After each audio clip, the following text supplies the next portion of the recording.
Welcome back, listeners, to another episode of Susan Lopresti Wellness, Mind, Body, and Soul, the podcast where we explore the highs, the lows, and everything in between when it comes to a woman's life, her health, and all aspects of navigating the midlife landscape. I'm your host, Susan Lopresti, and today I'm diving into a topic that affects families everywhere: how to cultivate a healthy relationship with food for our children and our grandchildren.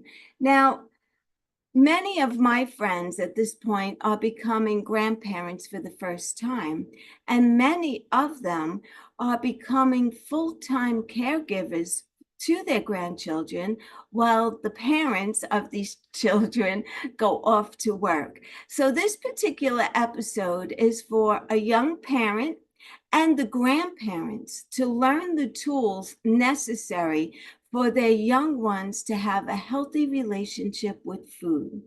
No longer are the days of using food as a reward or a punishment. We're going to hear a better way of encouraging kids to eat and have a healthy relationship with food.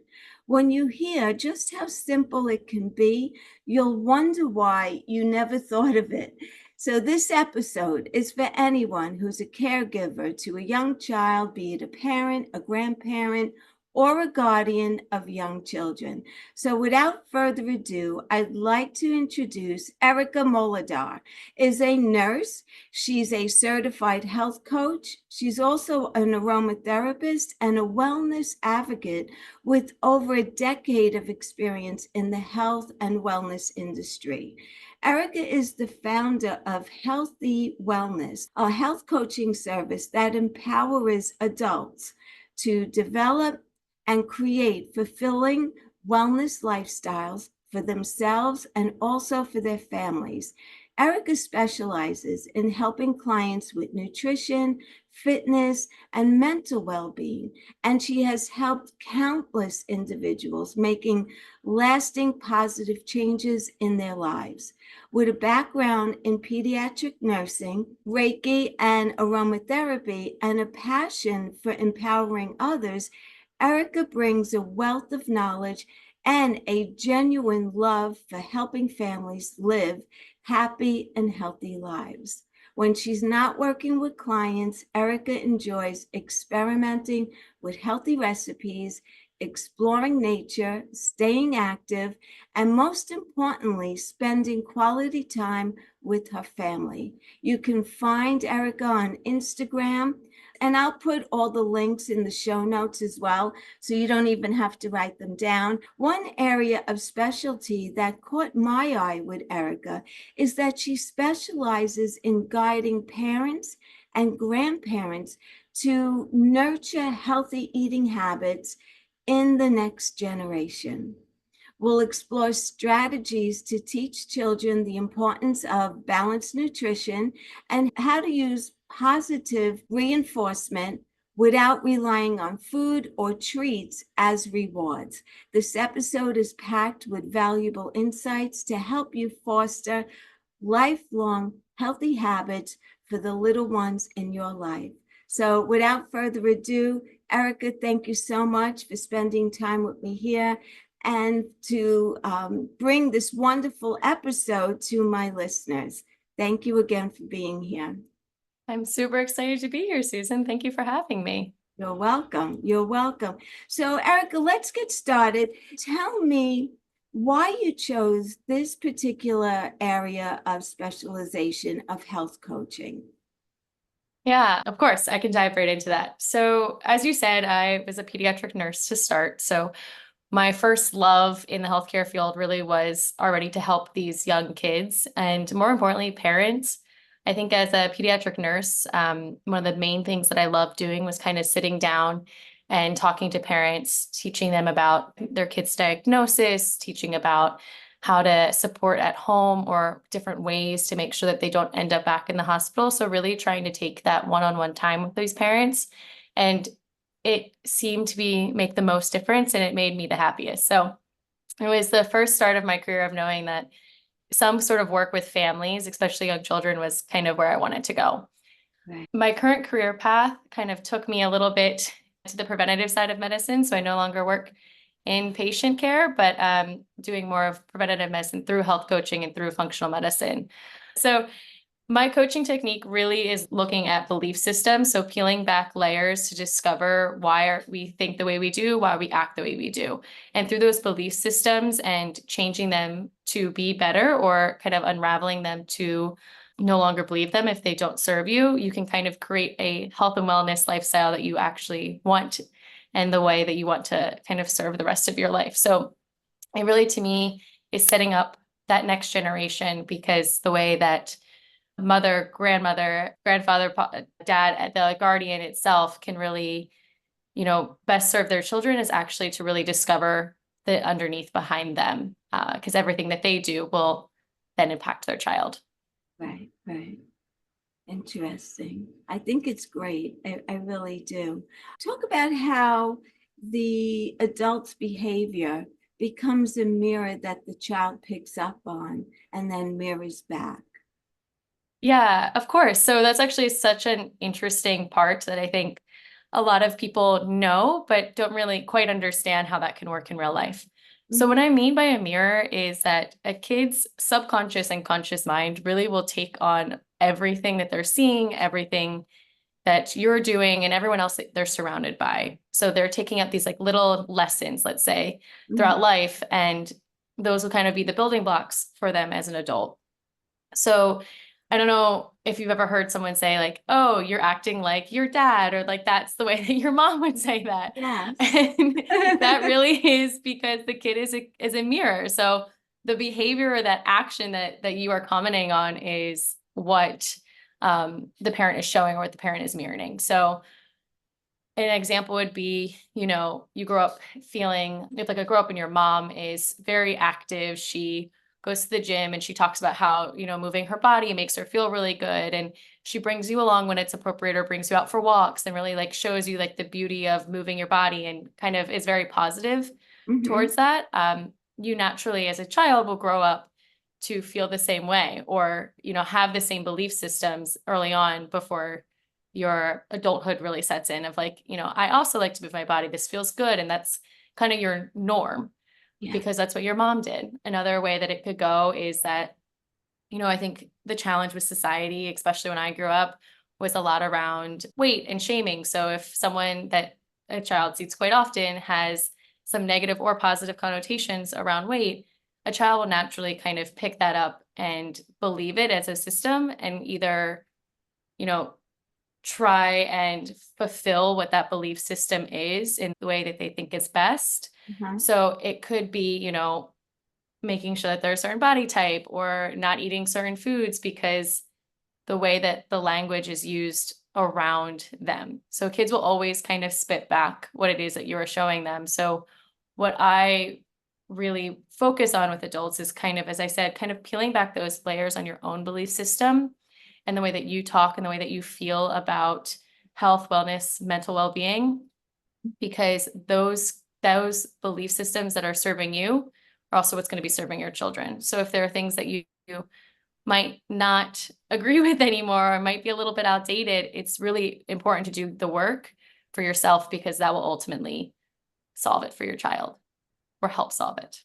Right. What are some of the tools and strategies that you utilize to help children eat a healthy diet? And this has to be difficult, because I was thinking about this when I was reviewing our first meeting, and that is that children are so bombarded by commercials on TV and all of these snacks and goodies and treats. How does a parent today find that balance and teach their children moderation or It's really difficult.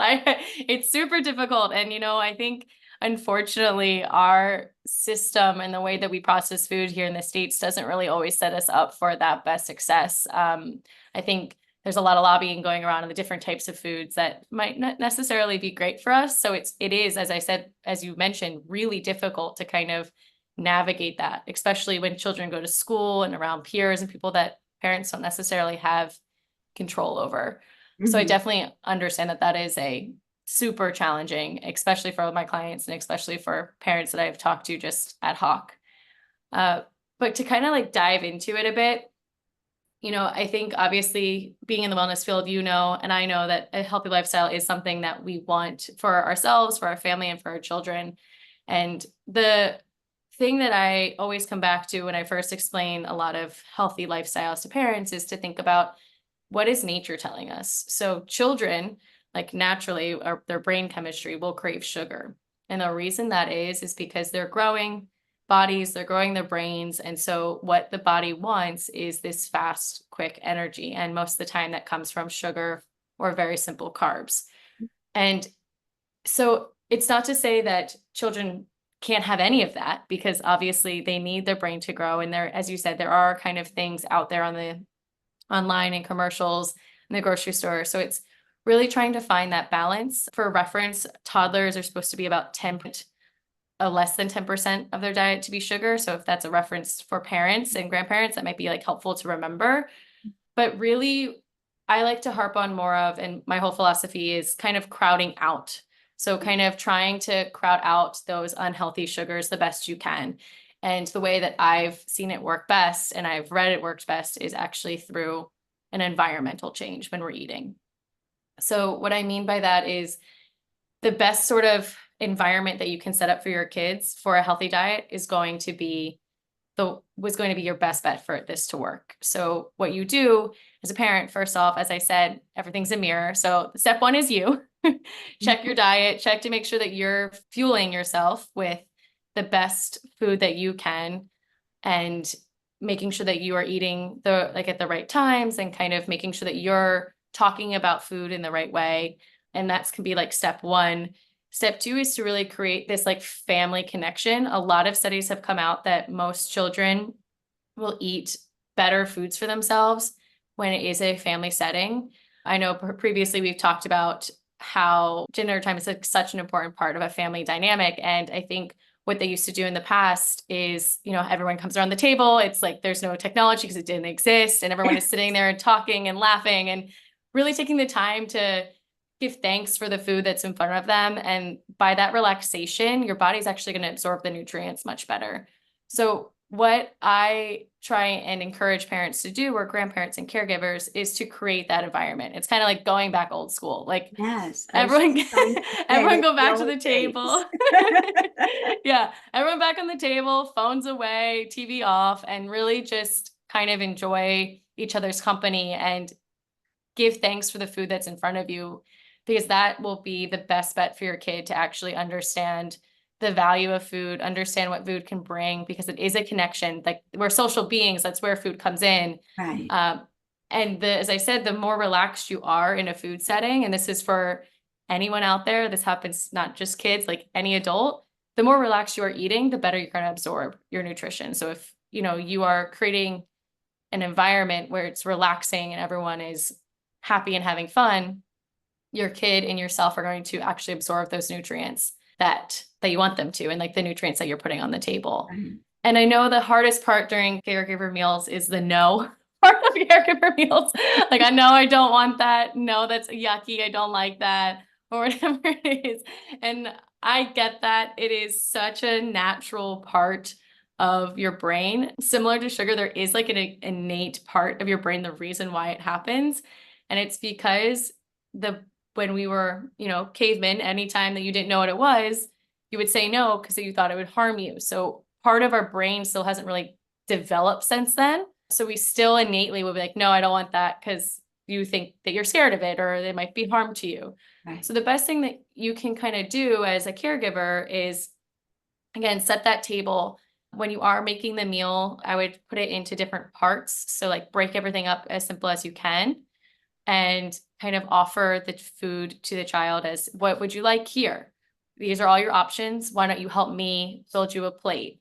By giving them a little bit of agency, they might be more willing to try something new. It's always important, though, to have like some food on the table that that they absolutely will eat. For one of my clients, it's like brown rice is a huge thing for their kid, or sometimes it's like a pancake or an egg that I know it's not normally dinner time food, but it is a good source of protein. So sometimes that could be something good for you to have across the table, and kind of let them pick and choose what kind they want, how much they want of it. And if they say no, that's okay. It's kind of releasing. The hardest part is the caregiver saying it's okay for them to say no. It's just okay, and remove that pressure. Because once you remove it, the kid is most likely going to actually eat the food that you were intending them to. I just love that because it's reverse psychology. Mm-hmm. You think about it, because I remember sitting at the table when I was young.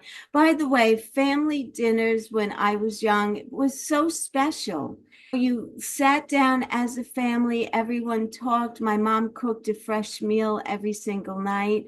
But the thing about my mom was she always would put a vegetable. There was always a vegetable, salad, and a protein. And some of the vegetables, especially as a child, I didn't like them. And I was forced to eat. Mm-hmm. And by telling your child, okay, if you don't want that, that's fine, but you still have to sit here, right?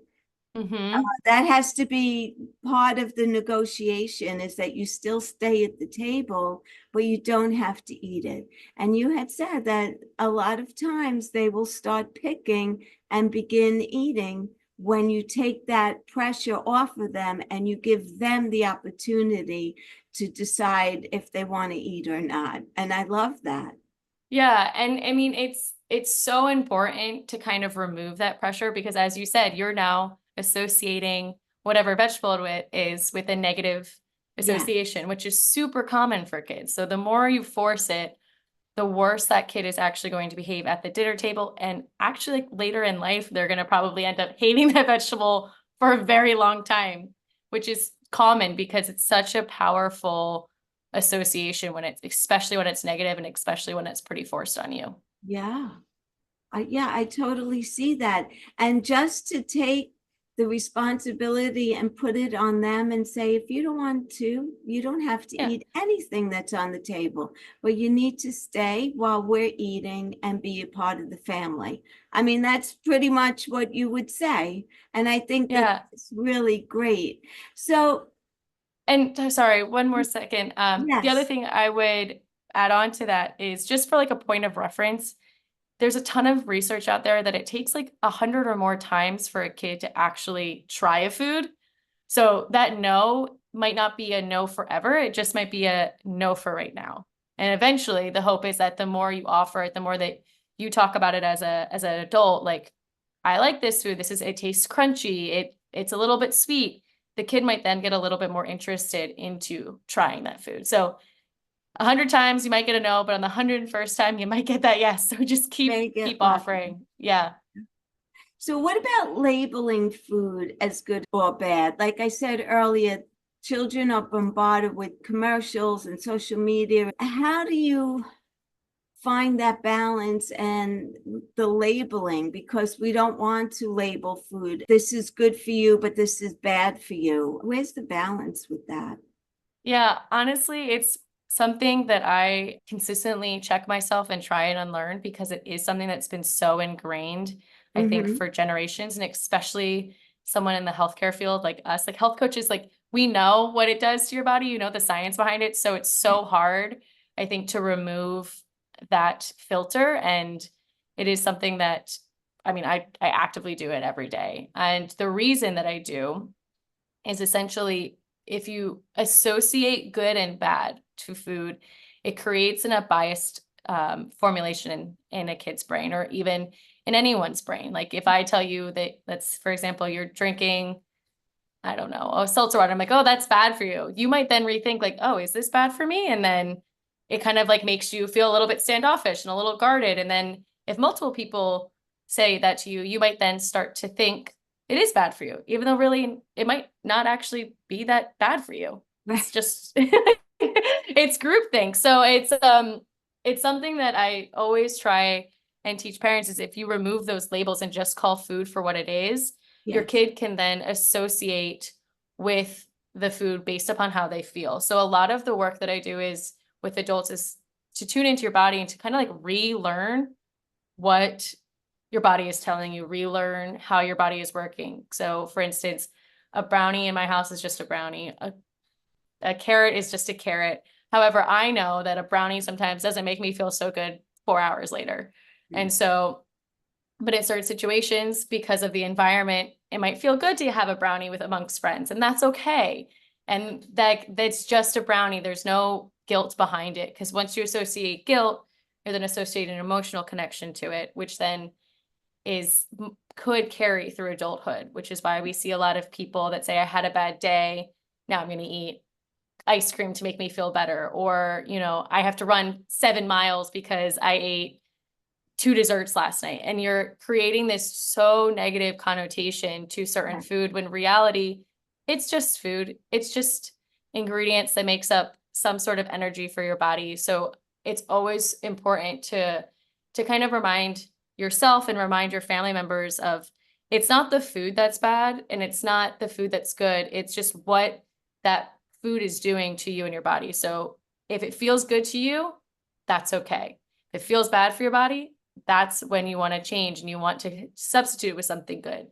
And obviously, the reason why labeling or taking away labels is okay is that naturally we are meant to eat whole foods. We're meant to eat foods that are unprocessed, or the most unprocessed version that we can get. So if you teach yourself and teach your family to tune in, you'll naturally eat more whole foods that are unprocessed, because that's when you'll feel your best. Right. So do you think that focusing on good and bad and talking about food in that way, could that possibly be a trigger for an eating disorder later on down the road? Yeah, I mean, it certainly can. I think it kind of is all encompassing. It kind of talks about the mirroring that we talked about a little bit before, and good and bad, because I think when you put them two together, and let's go back to the example that I said around when I was growing up, there was a lot of society saying, a thin weight was the best. Now you can get a thin weight by not eating. You can get a thin weight by eating garbage and throwing it up, or just kind of not eating enough of it. So you're still calorie deficient for your body, but you're still thin. So I think the challenge is when you put it all together, you're kind of creating this overanalyzation. And I think that's the part that it can be really damaging, is that you're overanalyzing every action that you're doing. You're overanalyzing every food that you're doing. You're overthinking, which is increasing your cortisol, which is increasing your stress. And then you're kind of rolling down this rabbit hill of just trying to get control of something, which is sometimes, again, every eating disorder and every situation can be very different, and the triggers can be very different, but you do have a possibility of kind of running around this rabbit hole of being hyperly focused on your weight, hyperly focused on the food, which then can kind of make you feel overwhelmed, which is sometimes what studies have seen can be linked to wanting control, which could be linked to an eating disorder. So again, not always the same linear path and not always the same reasons, but it is something that I really teach, and I really try whenever I talk to anyone, especially people with young kids, is to not think so much. And the general rule is, if it came from the earth or it might come from the earth, you might have processed it a little bit, or it's as close to the earth as possible. Generally, it'll make you feel good. And generally you will then perform better, and the amount of it should not matter. Okay. What are the ramifications of the reward system when it comes to food? Oh boy, the reward system. So creating a reward, or like calling something a reward, actually changes your brain a bit. It creates a dopamine high. So your body is naturally like very excited, and it's now happy. It's like the happy hormone. So the problem that why rewards don't work. So a reward would be like, sit at the dinner table, and if you sit at the dinner table, I'm going to give you, chocolate. Like I'm talking specifically around food rewards, or like try and go to the bathroom and we'll give you a peanut M&M. That's like a big potty training thing that I've seen on the internet. We're like, if you sit on the toilet, I'll give you an M&M. Which, anyways, the problem with reward systems, to be honest, around food is, it kind of creates this like negative emotional attachment towards foods, and can also translate to picky eating. So those are the kind of two big things. If you create a reward system, someone might then feel like, you have to have this like trade-off. It's continuously like bringing this like trade-off to your food. It's creating like a hierarchy in the sense of, okay, like it can kind of tie back to like what we talked about before is like, if I run 7 miles, then I get this reward of eating a brownie. Like if you're thinking about it that way, your brain is associating kind of a dopamine high only when you're eating the brownie. Like the running didn't really matter. Mm-hmm. Um, or it's like it could, because it's like emotional eating. So there's another part of that like layer that you kind of need to peel back and talk about, well, why do you have an emotion based upon running? Like is what's going on there? Right. And feeling like you need that at the end. Like what's that need coming from?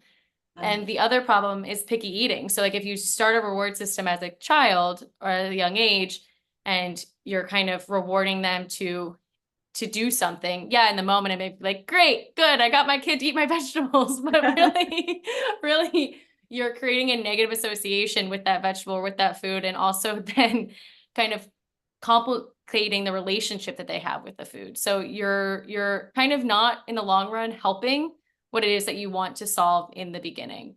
Right. And it will just further the picky eaters. I've heard a lot of parents talk about how like, they'll have their kid try and sit down for dinner. It won't go well. And they'll tell the kid, if you sit down for dinner, you can have dessert. And the kid just refuses to eat, refuses to eat, refuses to eat. And eventually parents will give up and reward the kid for dessert. So in their brain as a kid, they're like, okay, if I sit at this dinner table long enough, Right. eventually I'll just get the treat that I want.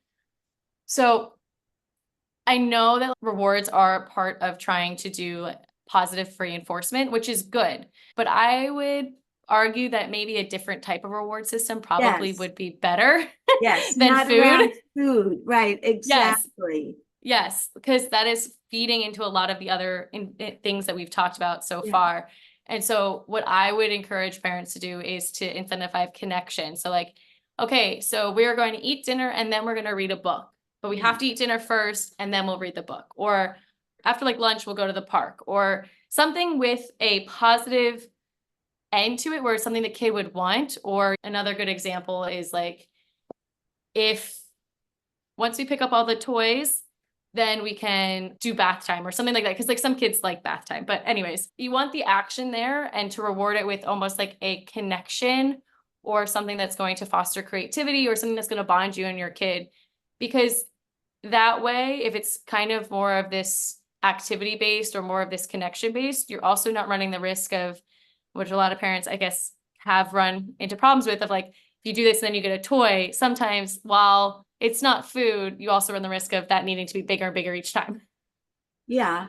I think it should be a reward where you're doing something that is fun for the child, Mm-hmm. that has a healthy spin on it in some way. Like we'll go to the park for a half hour after dinner, or we'll play A basketball. board, yeah, anything, Something, anything. yes, that fosters a positive, not that you're going to get an ice cream at the end of it, because Yeah, yeah, I love that. I really do.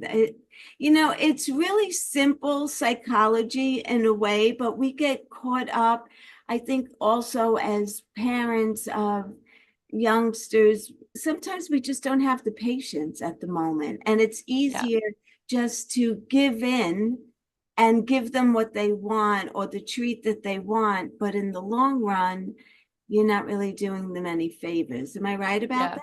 Yeah, I mean, patience, it is tough. And I think that's, again, it's usually at the wit's end where you're like, I've had a long day. I can't do it. Just, which is okay. Like, that's the other thing. It's like, my biggest thing is like, it's okay. Like, it happens. It's really, one time or a couple times will not change the total psychology of your kid. But Right. I think when you have the moments that you can, internally regulate yourself, and that's also an important skill to teach a kid, is that, I'm feeling overwhelmed. Let me take a couple of deep breaths. Do you want to do it with me? Like kind of also teaching them how Oh, to handle some of those like more stressful situations or times where you're feeling overwhelmed. Like as we said, everything that you're doing will translate to the kid in some way.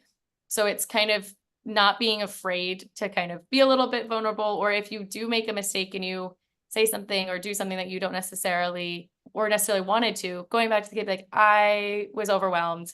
I'm so sorry. And kind of explaining it to them in that way too, because that does teach. Sometimes in the heat of the moment, we're all human. We do something that we don't necessarily want. And it's Right. kind of rebuilding the trust or rebuilding what the relationship between them. Right. And of course, depending upon the age. But I think it's just, as you said, super important to remember that this is like the ideal, or Yeah. sometimes like I understand like reality is just reality and it's okay. An ice cream won't hurt a kid every once in a while. Right. Right. But it's good to find the balance Yeah. between the two because we're not perfect. We never will be perfect. We want to instill healthy habits in our Yep. kids without a doubt, but yet we don't want to take the joy of being a child out of the whole Yeah. equation. So they need to be able to realize that when they do get it, it is a treat, but it's not something that you could expect to have all the time. Yeah. It has to Like be a special treat. I think it's almost like changing your language. Like instead of Yes. calling it like almost, so if you had in your brain like, oh, maybe, I'm gonna go get ice cream after dinner. Maybe not tell them and just kind of nonchalantly, as I said, like kind of like call food. Oh, I'm feeling like I want an ice cream. Do you want ice cream? I would love to get ice cream with you. Would you want to? Kind of taking away even like as simple as like after the park, um, like there's no reward of going to go get ice cream, but just kind of like, let's go get ice cream and making it very like a typical conversation. It's kind of to go back to what we were talking about with food and the dinner table.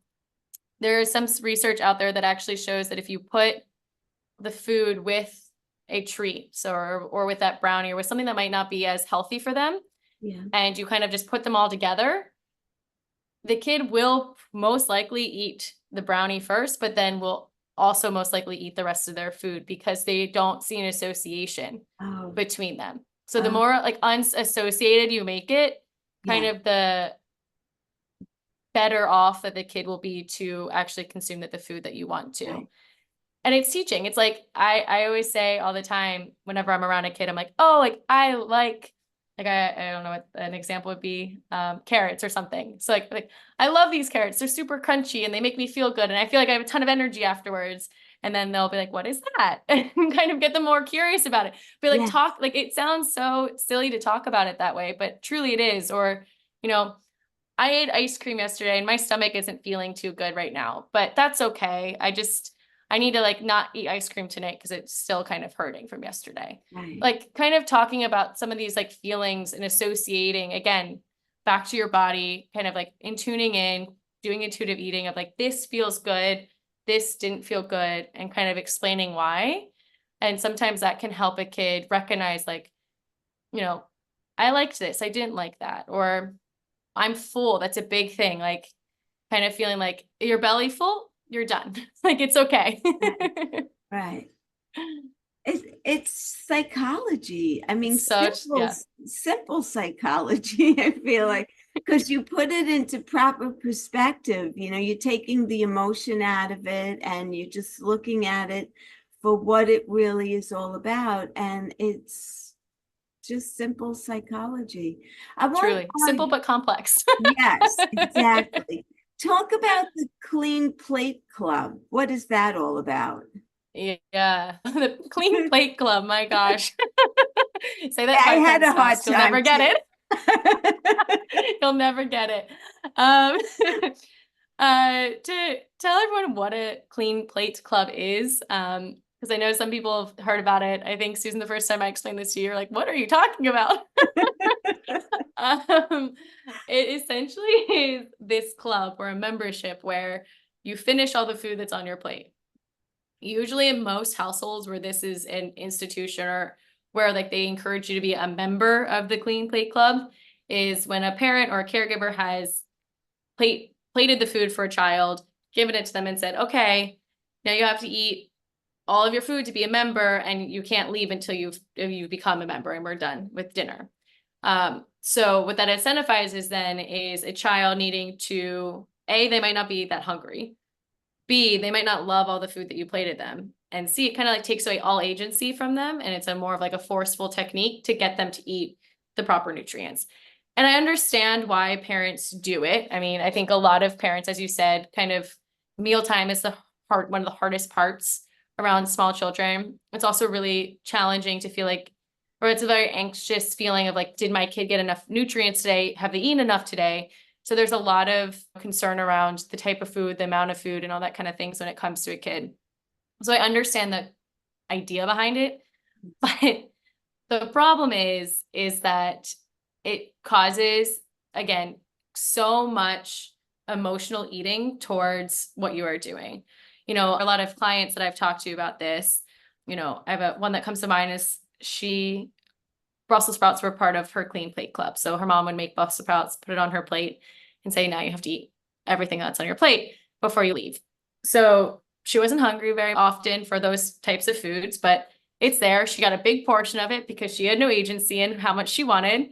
She had to try it and she had to finish it. So to this day, being an adult, she can say like, oh, I hate Brussels sprouts. And because you go back to that, like that exact moment where you're a child sitting there and someone saying, you have to do this before you get to leave. So very strict with rules in that kind of way. So they would not give in. And it's just kind of like part of the meal and you have to do it. And so it's a lot of work that I do with clients to kind of say, okay, well, maybe Brussels sprouts might not be always your favorite thing, even as an adult, but what is the emotion behind that? Why is Brussels sprouts so triggering for me to suggest that you add to your diet?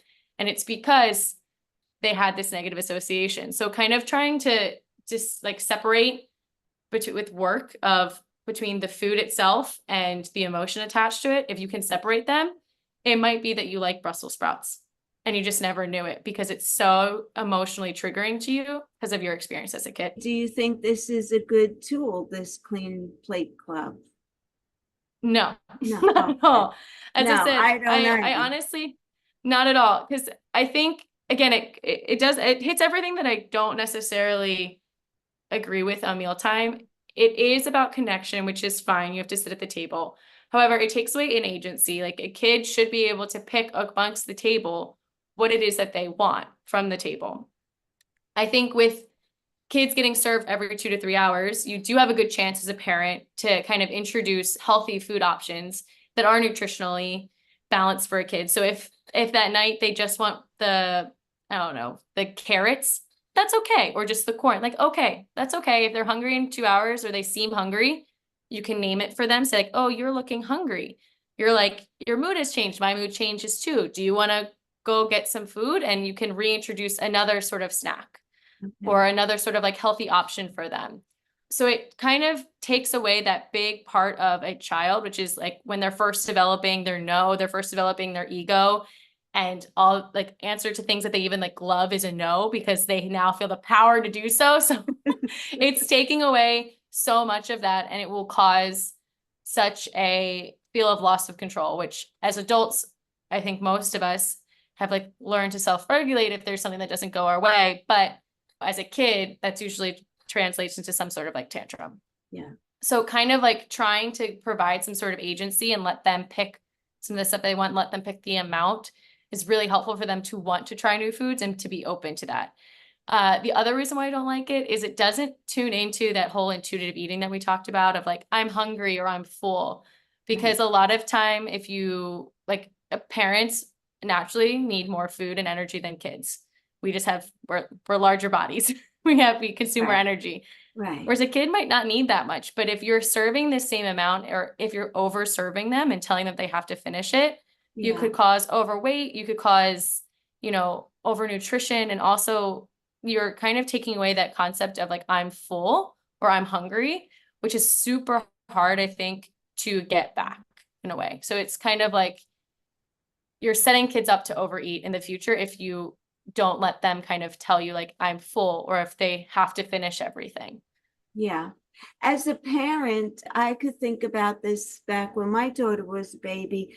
I would prefer to see her eat or taste everything that was on her plate.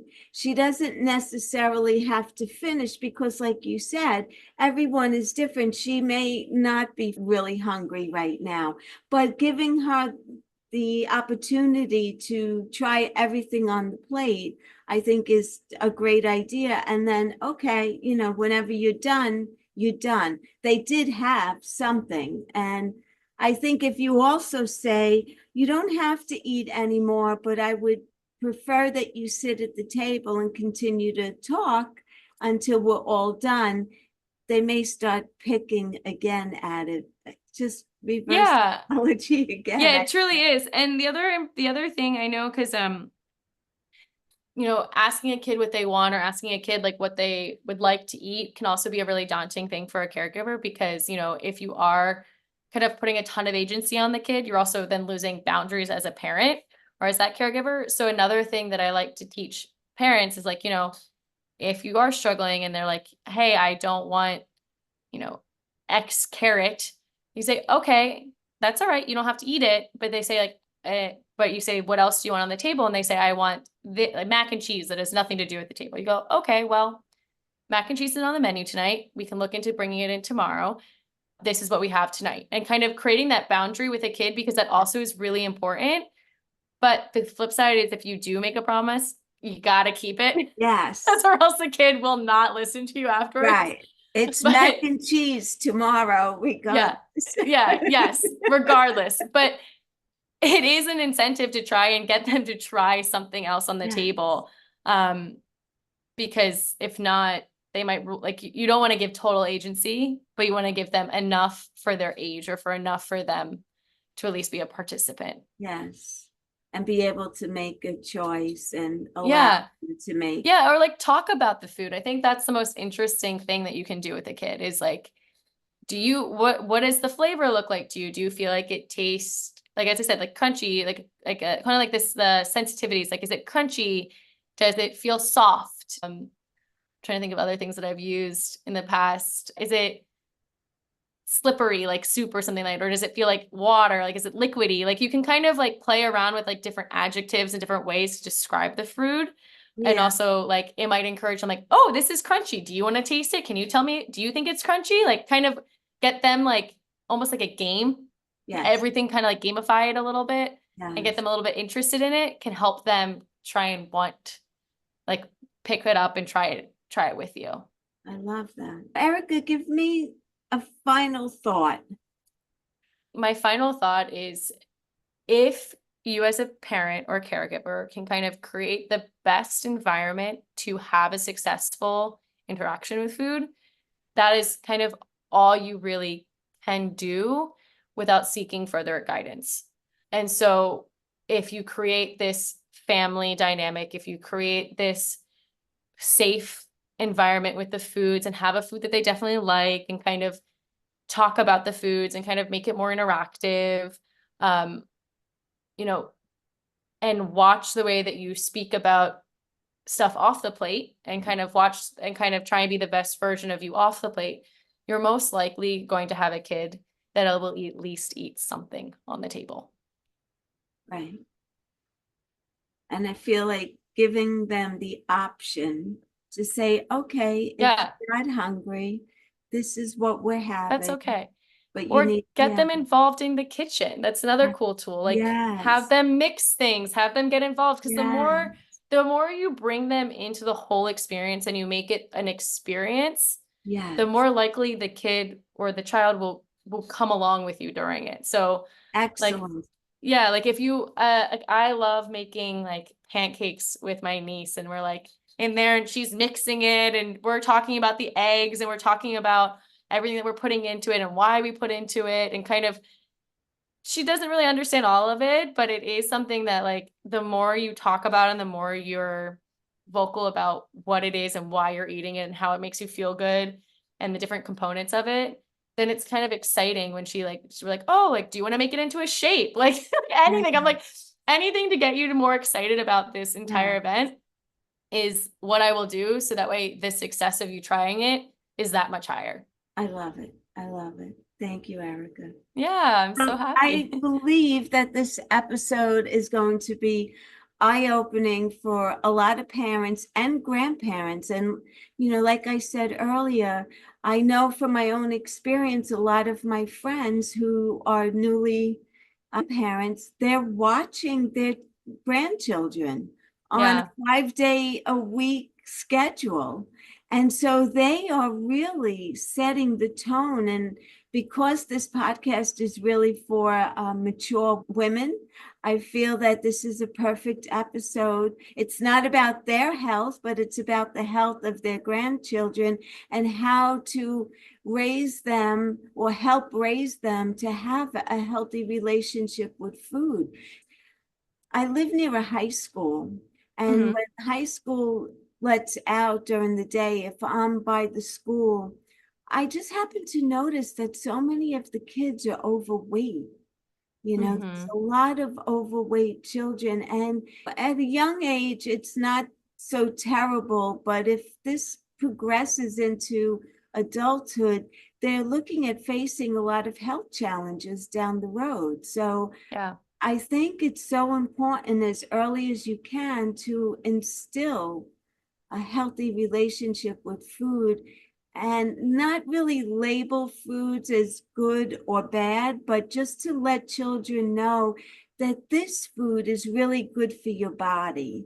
This food Hmm. is going to give you more energy. It's going to help you think, and you could put it on their level, how it would enhance their performance. You'll play baseball better, or you'll be better in gymnastics. And just putting a positive spin on food and trying to stay away from all of the commercials that are on television with all this processed foods that Yeah. are just Yeah. not healthy. It is super challenging. Yeah, And I think it's hard for adults as well as it is for children. I think it's overwhelming sometimes with the amount of food and the labels and everything that you have to kind of like think about when you are shopping for food and trying to like nourish your family. But yeah, I think as you kind of said, it's the earlier that you can kind of instill a healthy habit, it's the best thing that you can do. And yes, that starts with the caregiver. It starts yes, with the people that they are kind of interacting with. And so I think that's kind of an interesting spin on it is that if you are doing it one way and trying to instill a different way for your child, it's never going to work. They're going to call you on it. So it's kind of it's one of those things like embracing it together as an entire family, which is why I tend to say that I work with families. While I do work with adults, it is a family thing because anything that you're learning and anything that you are absorbing as an adult or changing the way that you are sort of moving through this life, whether it's like your mental wellness, whether it's your nutrition, whether it's your physical exercise, you're infecting the people that you're closest with, right. evidently, always. Excellent final thought. Thank you so much. Erika, thank you for being here with us today. I appreciate you coming on. I think you're doing really valuable work, and you should be really proud of yourself because you're changing children's lives. Really, you are by having them have a healthy relationship with food. Ultimately, they'll hopefully live healthy lives for many years to come. So That's my thank goal. thank you for that very much. And if anyone here who's listening, if you'd like to share it with anyone who you know and love, who may be struggling with a child who has difficulty with eating in some way, either they're very picky eaters or they just don't want to sit down at the table to do it, please share this episode out with them and maybe we could offer some tips and tools. And I will put Erika's information so you can contact her if you like and talk to her further. And until the next time, I just want to say be well, stay happy, and bye for now. Take good care. Thank you so much.